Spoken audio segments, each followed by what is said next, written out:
नमस्कार दोस्तों, आज की क्लास में आप सबका स्वागत है। ये क्लास हिंदी से संबंधित सभी परीक्षाओं के लिए अत्यंत उपयोगी है। आज की क्लास में हम आदिकाल से संबंधित महत्वपूर्ण प्रश्नों पर चर्चा करेंगे, ठीक है, और वो भी फास्ट रिवीजन होगा। इससे पहले वाली क्लास में भी हमने आदिकाल से संबंधित ही महत्वपूर्ण प्रश्नों पर चर्चा की थी। तो चलिए, हमारा आज का पहला प्रश्न है, मैथिली बोली का क्षेत्र है। आपके पास ऑप्शंस में है गोरखपुर, लखनऊ, चंपारण या मुंगेर। तो इसका सही उत्तर क्या होगा? प्लीज सभी लोग अपना उत्तर कमेंट बॉक्स में अवश्य दें। इसका सही उत्तर होगा ऑप्शन नंबर 4, मैथिली बोली का क्षेत्र है मुंगेर। ठीक है, हमारा अगला प्रश्न है, भारतेंदु, रामचंद्र शुक्ल, प्रसाद, प्रेमचंद और दिनकर का संबंध किस बोली क्षेत्र से है? आपके पास ऑप्शंस में है बुंदेली, अवधी, भोजपुरी या खड़ी बोली।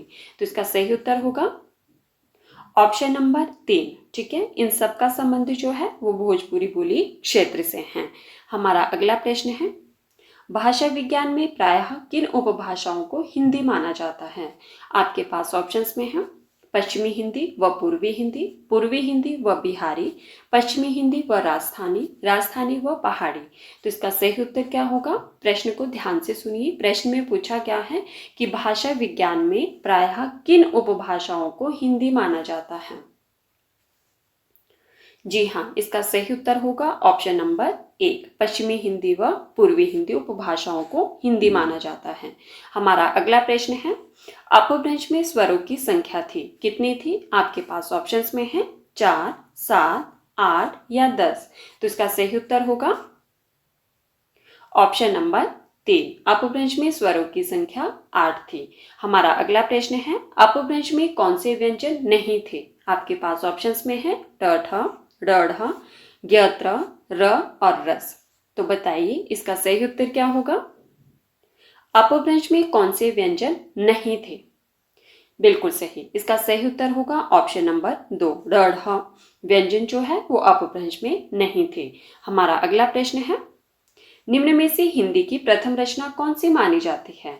आपके पास ऑप्शंस में है श्रावकाचार, दोहा कोश, चर्यापद या योगचर्या। तो इसका सही उत्तर होगा ऑप्शन नंबर 1। ठीक है, श्रावकाचार हिंदी की प्रथम रचना मानी जाती है। आप लोगों ने मुझे कमेंट करके बताना है कि श्रावकाचार के रचनाकार कौन थे। ठीक है, हमारा अगला प्रश्न है, आदिकाल को वीरकाल की संज्ञा देने वाले आलोचक कौन है? आपके पास ऑप्शंस में है रामकुमार वर्मा, हजारी प्रसाद द्विवेदी, डॉक्टर रसाल या विश्वनाथ प्रसाद मिश्र। तो इसका सही उत्तर होगा ऑप्शन नंबर 4। ठीक है, आदिकाल को वीरकाल की संज्ञा किसने दी थी? विश्वनाथ प्रसाद मिश्र ने। हमारा अगला प्रश्न है, हिंदी साहित्य के विभिन्न कालों का काल विभाजन करके नामकरण करने वाले प्रथम इतिहासकार हैं, कौन है? आपके पास ऑप्शंस में है आचार्य रामचंद्र शुक्ल, रामकुमार वर्मा, ग्रियर्सन या गारसादत्त दासी। तो इसका सही उत्तर होगा ऑप्शन नंबर 3। ठीक है, जॉर्ज ग्रियर्सन प्रथम इतिहासकार थे जिन्होंने विभिन्न कालों का विभाजन करके नामकरण दिया था। हमारा अगला प्रश्न है, संदेश रासक खंड काव्य के रचयिता है। आपके पास ऑप्शंस में है धनपाल, अब्दुल रहमान, विद्यापति या अमीर खुसरो। तो इसका सही उत्तर होगा, बताइए संदेश रासक के रचयिता कौन है?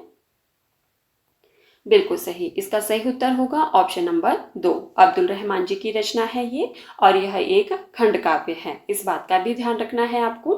हमारा अगला प्रश्न है, खुमानडासो के रचनाकार कौन है? आपके पास ऑप्शंस में है नरपति नाथ, दलपत विजय, शारंगधर या जगन्नाथ। तो इसका सही उत्तर होगा, खुमानडासो के रचनाकार कौन है?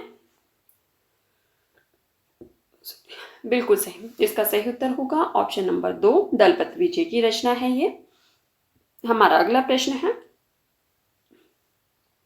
निम्न में से कौन सा रासो काव्य आलाखंड नाम से भी प्रचलित है?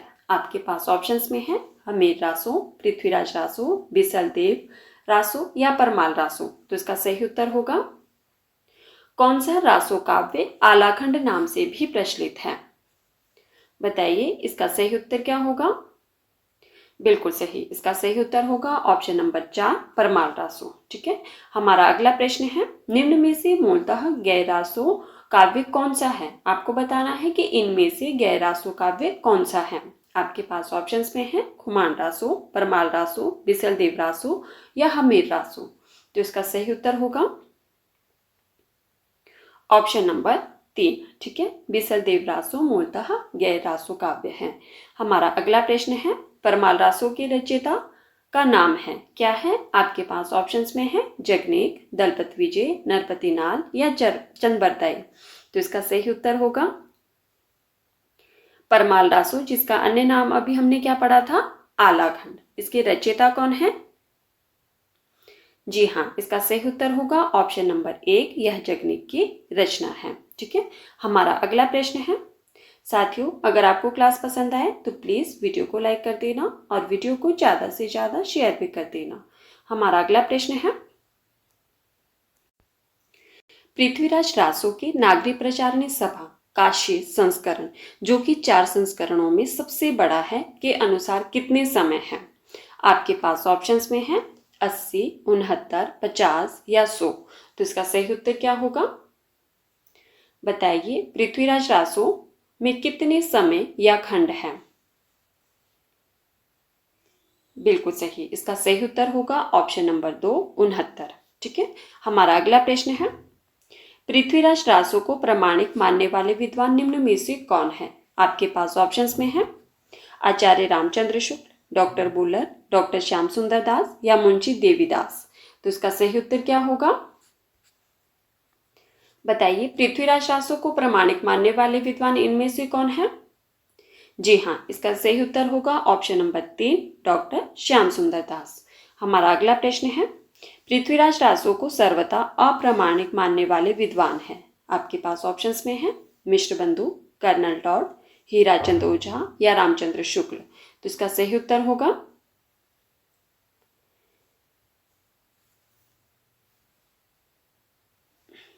बिल्कुल सही, इसका सही उत्तर होगा ऑप्शन नंबर 4। ठीक है, रामचंद्र शुक्ल ने इसे सर्वथा अप्रामाणिक माना है।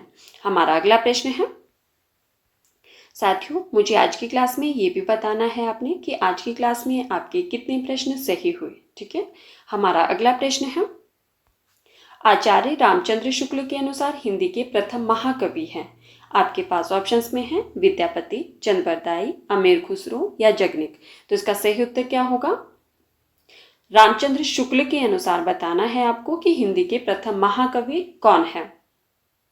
बिल्कुल सही, जिन साथियों ने ऑप्शन नंबर 2 बताया है उनका उत्तर सही है, चंद्रबरदाई जी। ठीक है, हमारा अगला प्रश्न है आचार्य रामचंद्र शुक्ल के अनुसार हिंदी का प्रथम महाकाव्य है। आपके पास ऑप्शंस में है पृथ्वीराज रासो, बिसलदेव रासो, परमाल रासो या खुमान रासो। तो इसका सही उत्तर होगा बिल्कुल सही, इसका सही उत्तर होगा ऑप्शन नंबर 1। अभी हमने पढ़ा था कि रामचंद्र शुक्ल के अनुसार प्रथम महाकवि कौन है, तो जब महाकवि चंद्रबरदाई है तो महाकाव्य भी कौन सा होगा? उनके द्वारा रचित पृथ्वीराज रासो। ठीक है, तो हमारा सही उत्तर होगा ऑप्शन नंबर 1। हमारा अगला प्रश्न है रणमल चंद काव्य के रचयिता हैं। आपके पास ऑप्शंस में है श्रीधर, अमीर खुसरो, विद्यापति या चंद्रबरदाई। तो इसका सही उत्तर क्या होगा? बताइए, रणमल चंद काव्य के रचयिता है? बिल्कुल सही, इसका सही उत्तर होगा ऑप्शन नंबर 1, श्रीधर जी की रचना है ये। हमारा अगला प्रश्न है जयचंद प्रकाश की रचना निम्नलिखित में से किस कवि ने की? आपको बताना है कि जयचंद प्रकाश की रचना निम्नलिखित में से किस कवि ने की। आपके पास ऑप्शंस में है मधुकर कवि, भट्ट केदार, विद्यापति या अमीर खुसरो। तो इसका सही उत्तर होगा बिल्कुल सही, इसका सही उत्तर होगा ऑप्शन नंबर 2, भट्ट केदार ने। ठीक है, हमारा अगला प्रश्न है अब ये आपके पास पंक्तियां दी गई है, इन पंक्तियों के जो रचयिता है उनके नाम बताने हैं आपको। ठीक है, आपके पास पंक्ति दी गई है पुरुष कहानी हो कहो जसु पथावे पुनो। किसकी पंक्ति है ये? आपके पास ऑप्शंस में है अमीर खुसरो, विद्यापति, भट्ट केदार या मधुकर कवि। तो इसका सही उत्तर होगा बिल्कुल सही, इसका सही उत्तर होगा ऑप्शन नंबर 2, ये विद्यापति जी की पंक्तियां हैं। हमारा अगला प्रश्न है ये आपके पास प्रश्न है कि आध्यात्मिक रंग के चश्मे आजकल बहुत सस्ते हो गए हैं। उन्हें चढ़ाकर जैसे कुछ लोगों ने गीत गोविंद के पदों को आध्यात्मिक संकेत बताया है, वैसे ही विद्यापति के इन पदों को भी। किसने कहा है ये? आपके पास ऑप्शंस में है हजारी प्रसाद द्विवेदी, नामवर सिंह, रामचंद्र शुक्ल या डॉक्टर नागेंद्र। तो इसका सही उत्तर होगा, बताइए। आध्यात्मिक रंग के चश्मे आजकल बहुत सस्ते हो गए हैं। उन्हें चढ़ाकर जैसे कुछ लोगों ने गीत गोविंद के पदों को आध्यात्मिक संकेत बताया है, वैसे ही विद्यापति के इन पदों को भी। बिल्कुल सही। इसका सही उत्तर होगा ऑप्शन नंबर 3, रामचंद्र शुक्ल जी। हमारा अगला प्रश्न है, 12 बरस लो कुकर जीवे, अरु 13 लो जिए सियार, बरस 18 छत्री जीवे, आगे जीवन को धिक्कार। किसकी पंक्तियां है ये? आपके पास ऑप्शंस में है विद्यापति, अमीर खुसरो, दलपत विजय या जगनिक। तो इसका सही उत्तर होगा, बिल्कुल सही। जिन साथियों ने ऑप्शन नंबर 4 बताया है उनका उत्तर सही है। किसकी पंक्तियां है ये? जगनिक की। हमारा अगला प्रश्न है, साहित्य प्रत्येक देश की जनता की चित्तवृत्ति का संचित प्रतिबिंब है। यह पंक्ति किस आलोचक की है? आपके पास पंक्ति दी गई है कि साहित्य जो है वो प्रत्येक देश की जनता की चित्तवृत्ति का संचित प्रतिबिंब है। यह पंक्ति किस आलोचक की है? आपके पास ऑप्शंस में है हजारी प्रसाद द्विवेदी, बालकृष्ण भट्ट, रामचंद्र शुक्ल या डॉक्टर नागेंद्र। तो इसका सही उत्तर होगा, बिल्कुल सही। इसका सही उत्तर होगा ऑप्शन नंबर 3, रामचंद्र शुक्ल जी की पंक्तियां है ये। हमारा अगला प्रश्न है, प्राकृत की अंतिम अपभ्रंश अवस्था से हिंदी साहित्य का आविर्भाव किसने माना? आपके पास ऑप्शंस में है रामचंद्र शुक्ल, महावीर प्रसाद द्विवेदी, रामकुमार वर्मा या धीरेन्द्र वर्मा। तो इसका सही उत्तर होगा, प्राकृत की जो अंतिम अपभ्रंश अवस्था है, इससे हिंदी साहित्य का आविर्भाव किसने माना है? बताइए, इसका सही उत्तर क्या होगा? बिल्कुल सही। इसका सही उत्तर होगा ऑप्शन नंबर 1, रामचंद्र शुक्ल जी ने। हमारा अगला प्रश्न है, एक नार ने अचरज किया, सांप मार पिंजरे में दिया। किसकी पंक्तियां हैं ये? आपके पास ऑप्शंस में है विद्यापति, अमीर खुसरो, सरहप्पा या चंद्रबरदाई। तो इसका सही उत्तर क्या होगा? बताइए। एक नार ने अचरज किया, सांप मार पिंजरे में दिया। बिल्कुल सही। इसका सही उत्तर होगा ऑप्शन नंबर 2, अमीर खुसरो जी। हमारा अगला प्रश्न है, देसिल बैना सब जन मिठा, ते देसन जपो अभट्टा। किसकी पंक्तियां हैं ये? आपके पास ऑप्शंस में है खुसरो, भट्ट केदार, अब्दुल रहमान या विद्यापति। तो इसका सही उत्तर होगा, बिल्कुल सही। इसका सही उत्तर होगा ऑप्शन नंबर 4, विद्यापति जी की पंक्तियां है ये, देसिल बैना सब जन मिठा। ठीक है। हमारा अगला प्रश्न है, साथियों अगर आपको क्लास पसंद आए तो प्लीज़ वीडियो को लाइक कर दो और वीडियो को ज़्यादा से ज़्यादा शेयर भी कर दीजिए। हमारा अगला प्रश्न है, अवधू रैया हाटे बाटे, रूप बिरज की छाया, तजबी काम करोत, लोभ मोह संसार की माया। प्रस्तुत पंक्तियां किसकी है? आपके पास ऑप्शंस में है सरहप्पा, चंद्रबरदाई, गोरखनाथ या हेमचंद। तो इसका सही उत्तर होगा, बिल्कुल सही। किसकी पंक्तियां ही ये? गोरखनाथ जी की। ठीक है। हमारा अगला प्रश्न है, भला हुआ जो मारिया, बहनी महरा कंतु, लज्जे तू वह सेहू, जय भग्गा घर घरु अंतु।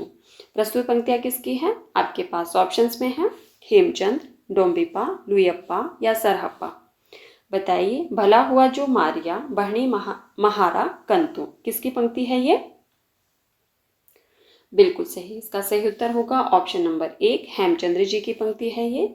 हमारा अगला प्रश्न है, पुस्तक जलन हाथ दे, चली गज्जन नृपकाज। किसकी पंक्ति है? आपके पास ऑप्शंस में है विद्यापति, नरपति नाथ, अमीर खुसरो या चंद्रबरदाई।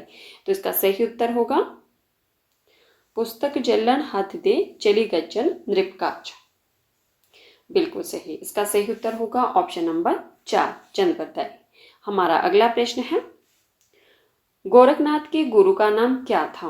आपके पास ऑप्शंस में है नागार्जुन, मत्स्येंद्रनाथ, सत्यनाथ या भीमनाथ। तो इसका सही उत्तर होगा, बताइए। गोरखनाथ के गुरु का नाम क्या था? बिल्कुल सही। इसका सही उत्तर होगा ऑप्शन नंबर 2, मत्स्येंद्रनाथ। और हमारा नेक्स्ट प्रश्न है, 84 सिद्धों में बहुत से कछुए, चमार, धोबी, डोम, कहार, लकड़हारे, दर्जी तथा बहुत से शूद्र कहे जाने वाले लोग थे, अतः जाति पाति के खंडन तो वे आप ही थे। यह पंक्तियां किसकी हैं? आपके पास ऑप्शंस में है हजारी प्रसाद द्विवेदी, धीरेन्द्र वर्मा, रामचंद्र शुक्ल या परशुराम चतुर्वेदी। तो इसका सही उत्तर होगा 84 सिद्धों में बहुत से कछुए, चमार, धोबी, डोम, कहार, लकड़हारे, दर्जी तथा बहुत से शूद्र कहे जाने वाले लोग थे, अतः जाति पाति के खंडन तो वे आप ही थे। यह पंक्तियां किसकी है? बिल्कुल सही, ऑप्शन नंबर 3, रामचंद्र शुक्ल जी की है। तो साथियों, ये थे आज के हमारे कुछ महत्वपूर्ण प्रश्न जिन पर हमने चर्चा की। अगर आपको क्लास पसंद आए तो प्लीज़ वीडियो को लाइक कर देना और वीडियो को ज़्यादा से ज़्यादा शेयर भी कर देना, ठीक है। इससे आगे वाले प्रश्नों पर हम अगले क्लास में चर्चा करेंगे। धन्यवाद, मिलते हैं अगली क्लास में। और मुझे कमेंट करके ज़रूर बताना कि आज की क्लास में आपके कितने प्रश्न सही हुए, ठीक है। धन्यवाद, मिलते हैं अगली क्लास में।